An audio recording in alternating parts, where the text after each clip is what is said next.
I said, listen, if you knew that your decisions were, you got a 4 in 5 chance of your decision resulting in the death of somebody, would you still make that choice?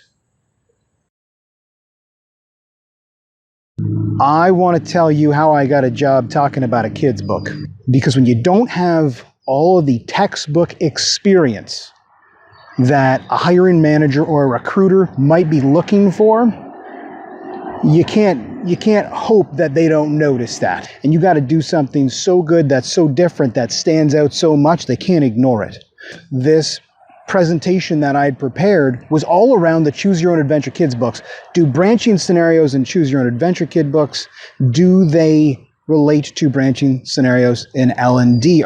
Is there educational value to them? What I did was I used the hook of informed consent to get into the content of the interview. I said, listen, if you knew that your decisions were, you got a 4 in 5 chance of your decision resulting in the death of somebody, would you still make that choice? Because here's this set of circumstances where you're put into a spot where you make a choice, but you don't know what's going to happen. And then I kind of flipped the table, and I revealed that this was, in fact, a Choose Your Own Adventure kids book, where in the book, 80% of your choices end up in somebody or everybody dying. It was crazy. I went low tech, because I didn't know if I'd have any tech. So I said, to hell with tech, I'm doing no tech.